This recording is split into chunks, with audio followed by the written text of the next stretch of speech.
Anti-aging products come in the form of creams and serums. They claim to make you look younger by reducing, hiding, or preventing the signs of aging. High-end anti-aging products are some of the most expensive single-use items in the world. Just 1 fluid ounce of this rejuvenating serum will cost you $1,800, making it one of the most expensive liquids on the planet. But do anti-aging products actually work? And does this explain why they're so expensive? In all honesty, a number of these creams are used as placebo effects. More expensive doesn't necessarily mean better or more effective.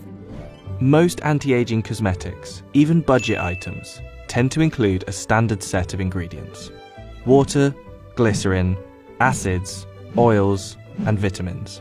However, the costliest creams contain an array of extravagant additions. For example, Crème de la Mer includes a trademarked miracle broth, comprised of hand-harvested giant sea kelp, which it claims has self-regenerating powers.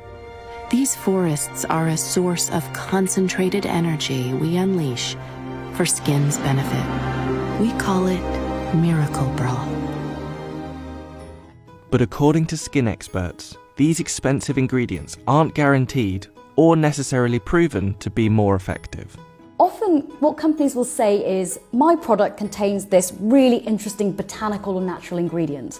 It's therefore 10 times better at moisturizing the skin than something else. However, they're under no obligation to prove that it's that ingredient itself that is causing the moisturizing properties, or something very basic as glycerin, which is found in most moisturizers. Product claims don't necessarily have to stack up in such a necessarily rigorous way.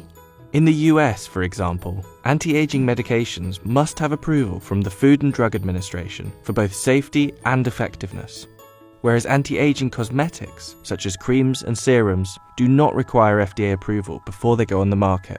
When it comes to anti-aging promises, it's a very grey area. A number of these companies promise people that they will actually reverse aging. They will actually make people look youthful again, simply by just allowing a clinical population to test your product. There's a great deal of smoke and mirrors at that stage, because in reality we can actually say with confidence that most of these clinical studies are not to be trusted. And the price consumers pay for the most expensive products is significantly higher than the cost of production. A 2010 investigation by the Daily Mail found that recreating a 3.4-ounce pot of Crème de la Mer from readily available ingredients is estimated to cost roughly $35, whereas La Mer markets their products at $510.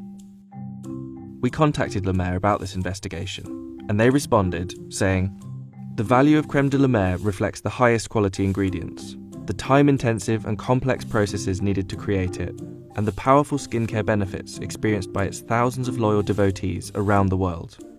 When it comes to purchasing a very expensive product, most likely about 60 to 70% of the price that we might be paying is related to the cost of the manufacturer to produce and package the cream rather than the actual product.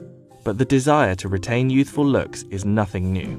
Cleopatra is thought to have taken daily baths in donkey milk for its acidic properties, while women of the French court would pour aged wine on their faces, a process which is now recognised as having exfoliating benefits.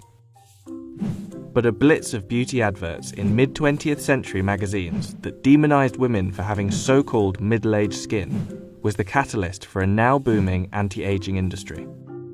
The anti-aging market is expected to exceed $216 billion by the end of 2021, but a large part of that includes cosmetic procedures such as Botox and facelifts, arguably an extreme answer to our natural aging process.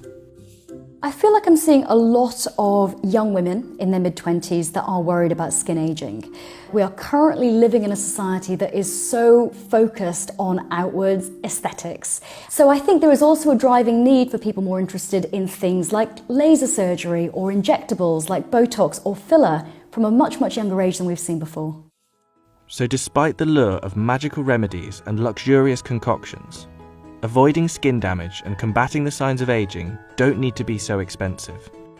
Budget products can be equally as effective as their more expensive counterparts. The focus shouldn't be on the cost of the product. Wearing a good quality sunscreen, SPF minimum 30, ideally 50, throughout the year.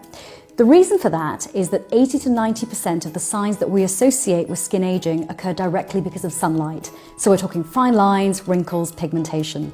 Number 2 is the use of a vitamin A based product or a retinoid.